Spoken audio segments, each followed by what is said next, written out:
start, if you hope you silence your phones.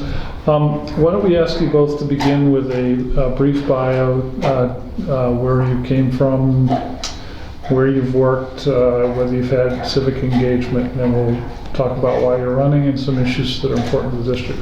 Representative, why don't we go with you? And if you would, since you're going first, describe the geographical boundaries of your district, please. Absolutely. I'm Representative Hua Win. I represent House District 48, which represent parts of East Portland, Damascus, Happy Valley, and Boring, Oregon. And the way I describe the contours of House District 48, it runs from Kelly Butte to Powell Butte, Barton to Carver.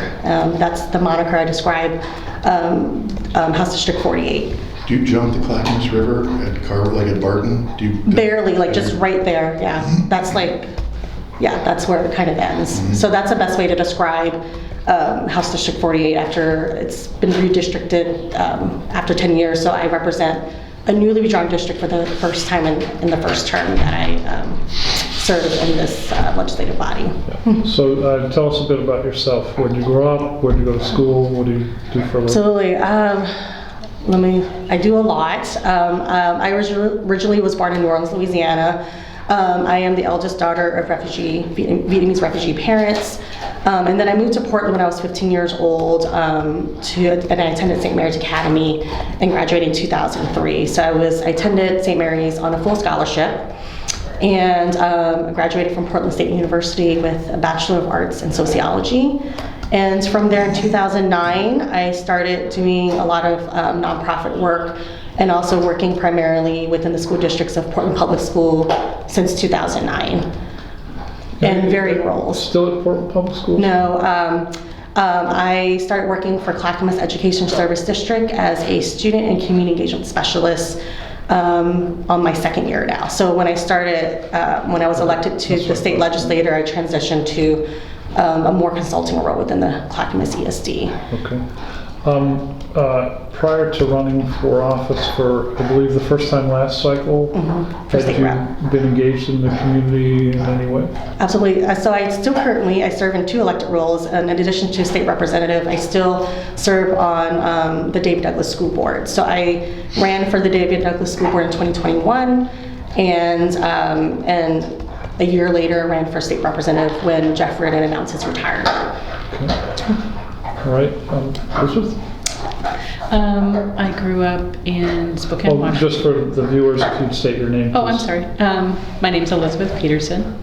I grew up in Spokane, Washington. I attended school in Spokane. I got my first degree in Spokane at Community College, a liberal arts degree. Moved to Nevada for about 10 years, and I got my nursing degree there. I moved back to the Northwest. I moved to Portland about 15 years ago. I have a bachelor's degree in nursing. I've worked in oncology research for the last 20 years. So what is oncology? Oh. It's cancer research. So what do you actually do day to day? I manage clinical trials in various therapeutic areas for different types of cancer, working on new types of treatments for cancer. I'm sorry, who's your employer?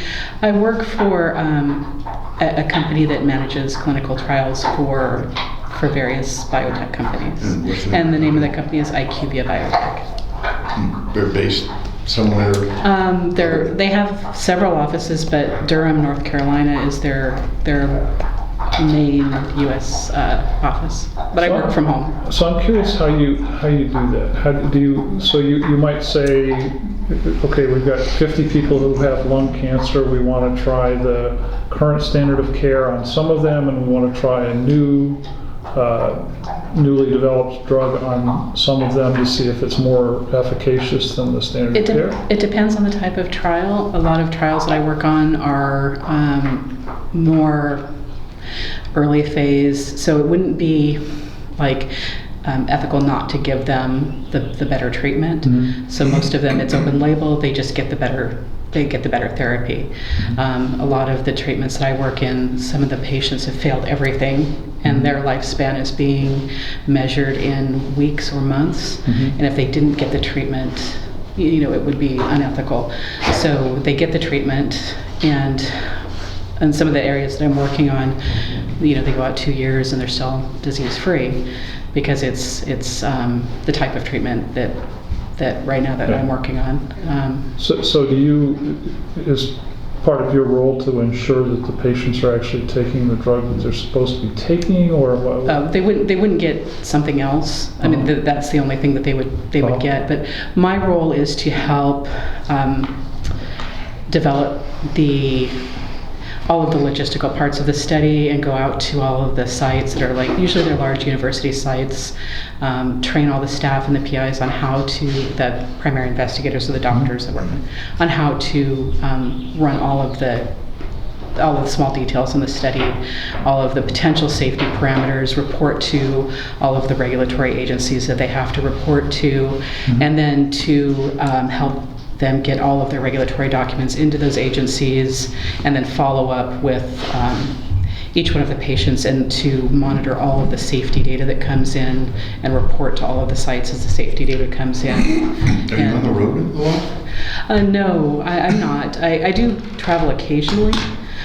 We have other staff that I manage that goes to the site on a regular basis, and so I review their reports and give them recommendations on things to look at while they're there, and report back to me so that I know. Where do you live in the district? I live in Southeast Portland, right in near Powell Butte. And do you have any civic engagement that you want to share with us prior to running for office? I have a niece that is in the David Douglas school system, and so I would go to her the school board meetings from time to time, and I did run for one school board. There was an opening, but David Douglas? Yeah, that was some time ago. I bet. So yeah. why are you running for this seat? There were a lot of issues that were important to me, and I felt like I wanted to make a difference. This district is in the district that I live in. It is, there are a lot of ways in which you have an opportunity to make a difference from within this position for a lot of the issues that are important to me. And I felt like as a citizen, it's a responsibility. Are there one or two issues in particular that you... There are several. I mean, environmental issue to top of my list, and also access to affordable housing, access to health and mental health care are really the top of my list. And the incumbent has a record. She's been in office one term, so I assume you don't think she's doing as good a job as you would. So can you point to some areas where you disagree? I actually, her record isn't why I ran. I just felt like I had things to offer, that I have, personal skills to offer that would also be beneficial for this position. I voted for her last time because I liked her views on things, but I also have views on issues that I thought were important to me that I wanted to be able to assist with. Great. So, Representative Nguyen, this was your first term, and first term can be challenging for any new member. Could you tell us a couple of things that you accomplished, bills that you worked on, helped get passed, that are most meaningful to your district? Absolutely. So we had 21 brand new members, so this was we have the largest freshman caucus this last term, and so I was really excited to really dig right deep into the work. And so my first long session, I did a lot of equity education policy. I served on the House Education Committee, and so I helped pass the Native Hawaiian Pacific Islander Student Success Plan because that was my personal lived experience. So I bring my lived experiences in a policy that I bring forth. They represent, in the data that I have worked with this community, one of the highest chronic absent rates in the state, as well as one of the highest dropout, the lowest graduation rates. And so it was important to really get this policy through the finish line this last long session. So I was able to establish a Native Hawaiian Pacific Islander Student Success Plan with a $2.1 million investment. What does that mean? What? The Student Success Plan? Yeah, I mean, is it curriculum? Is it what?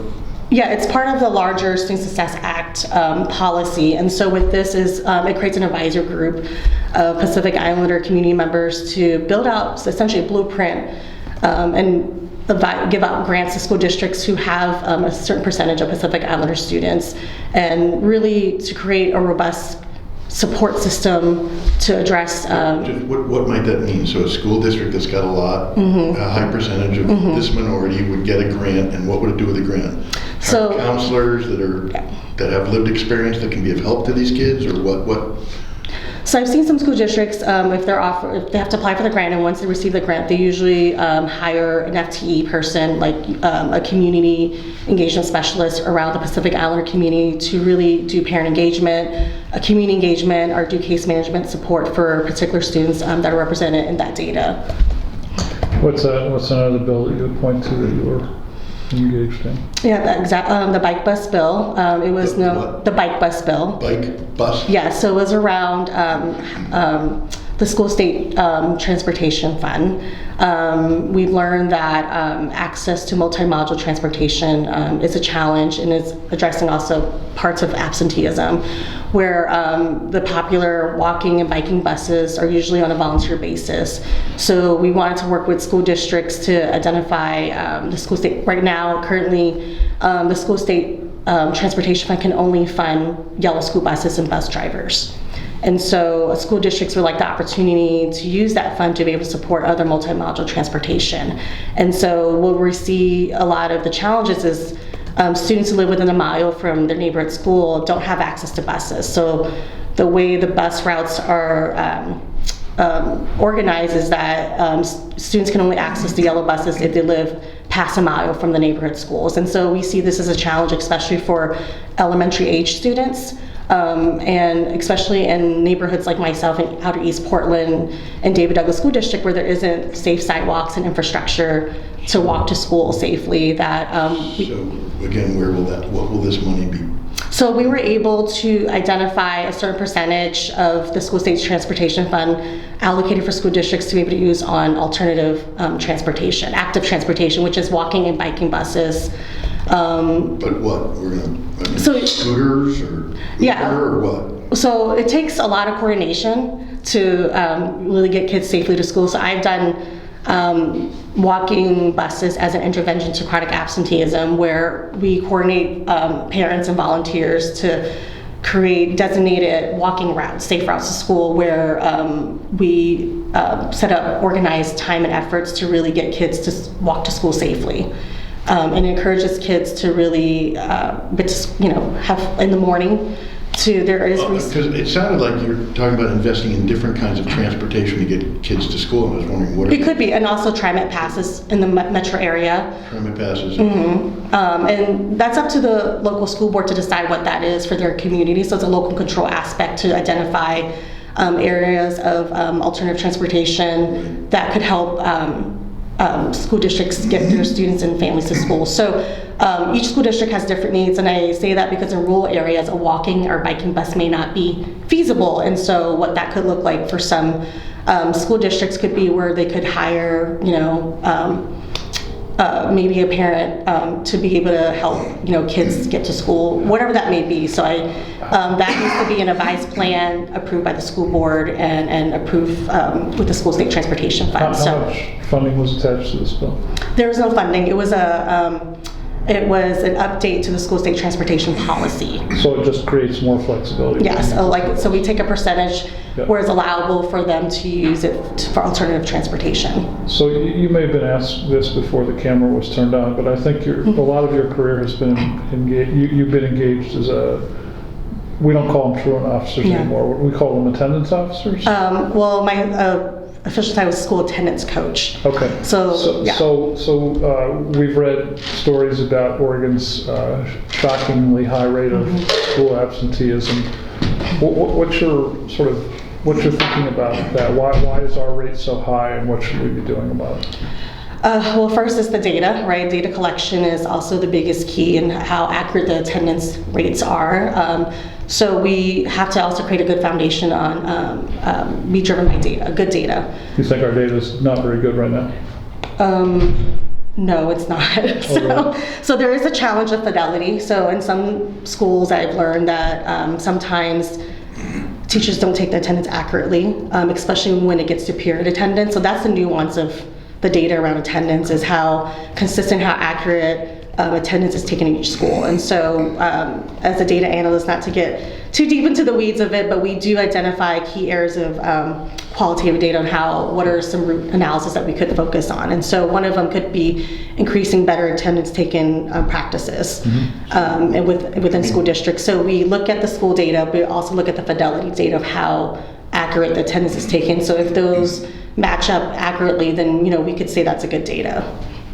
And that's what about in terms, so let's stipulate that the data is not very good now, but there still appears to be a large problem of people not attending school that got exacerbated by the pandemic. Yes. So what do you do about that? How do you get kids to come to school if they're not coming to school? Yeah, so the bulk of my professional work was really coaching school teams. So there's an attendance team. Each school creates an attendance team where they meet monthly or bi-weekly and develop best practices on how to really respond to the data. And I believe that relationship-based interventions are the most effective, meaning that building a positive relationship between the teacher and the parent and the student to create positive outcomes, and that's our goal. A lot of it, of course, there's barriers around housing, homelessness, and mental health is a big challenge as well, depending on the community. We do see the data highs amongst students of color, as well as special education students who identify as homeless, foster youth, and also students identify as non-binary. And so for a long time, we didn't disaggregate the data enough, and once we started disaggregating the data, then we start seeing more disparities, especially around gender, especially around the Asian data. Once we started disaggregating students who identify specific Island or Native Hawaiian, we realized the disparities was so high for that demographic of students. And so that was the first step. It's hard, it's like a large problem to look at, and then you kind of get stuck where where do we begin to start tackling some targeted interventions. And so, and also the data is highest amongst schools who have high rates of poverty. Students are on free reduced lunch as well. And so those are those basic needs. And we also have also parents who maybe decide to take their kids on vacation, for long periods of times. And obviously, we try to have those conversations with the parents, but really the focus is really what is the impact of students when they're out of the classroom. And so that's what we try to have those conversations, with parents as much as possible. When you say the data may be bad, does that in your mind suggest that there's underreporting or overreporting? A little bit of both. I don't think there is reporting. I think but here, let me put it differently. Do you doubt the fact that we are among the worst in the country when it comes to absenteeism? Well, it's hard to pinpoint, and that's why this interim I have created a legislative work group. I'm co-chairing that with Senator Weber, who is, we're trying to have a bipartisan, bicameral approach to this challenge and issue. So we just had our first work group this morning, and working with the key stakeholders in the agency, the Oregon Department of Education, and also community folks who have done the work for a long time to really create some policy recommendations, identifying what are some aligned policy that we could look at that can support school districts and build out that capacity, and also what are some areas of local control that school districts, like school board members, can really address as well. And so knowing that we have to consider the rural, suburban, and urban perspective around this issue. It's very different across the state. With all due respect, I don't think you've answered my question. Yeah. The numbers suggest that we're among the worst states in the country. And I'm just asking if you think that that's probably true. It most likely could be true, yes. So you've identified a number of the reasons why we may have absenteeism. And there are certain populations that are more at risk. Yeah. But if you look at that, we don't out-index. We're not the fourth poorest state in the country. We don't have a ridiculously disproportionate amount of Native Americans or Hawaiian Islanders. And yet we're still underperforming. So it seems to me, is it possible we're not looking in the right place for answers? And I realize there's not just one solution, but do you have any insight? Well, this is why I started this legislative work group for the next few months leading up to the 2025 session.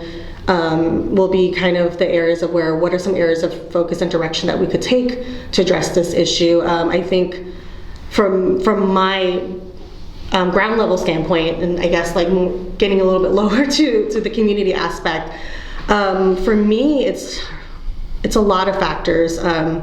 Definitely there's the community barriers around housing, mental health, and all those aspects that really impacts, and transportation even, that impacts ability for students to be able to come to school. But also once they get to school, how can they stay engaged? And so I think the challenge is really around school climate and culture. We do, like for example, if students are not interested in going to school, how do we get them to stay engaged? And so I think that... You're not suggesting we have the least interesting public education system in the country, are you? I mean, we have been doing that. We haven't shifted our practices in a very long time. Okay. Okay, I think we need to move off the topic. Sorry. One of the things we always ask people who are would-be first-time office holders is to give us an example of something that you've done in your professional life that's difficult, that would show that you could come to Salem and solve hard problems. So can you give us an example? I mean, sure. So as a nurse, I worked for a practice that had like 5 locations and 20 doctors, and it had, I had just graduated from nursing school and had taken a couple weeks off a vacation time when I graduated. And when I came back, the research nurse was gone. She was just gone. And every like, it was at the time when everything was still on paper and not electronic, and everything was on my desk, and her pager was on my desk, and the nursing manager was waiting for me with an offer saying, you're going to be the new research nurse. And they were years behind in submitting data, of getting all their data entered, so all of their research was shut down.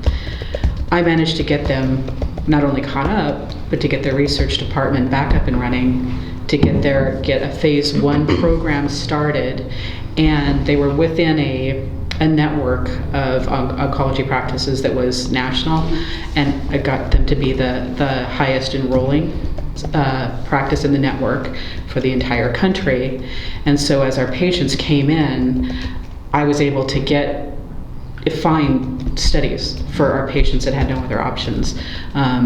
They would come in and I would just keep finding options for them because I was able to get those studies from the pharmaceutical companies, because we had a really thriving phase 1 program going, and we didn't have anything. Like, I was the only person in that department when I graduated nursing school, and when I left, I was managing 25 people, and it had a thriving phase 1 program, and patients were benefiting from that. Okay, great example.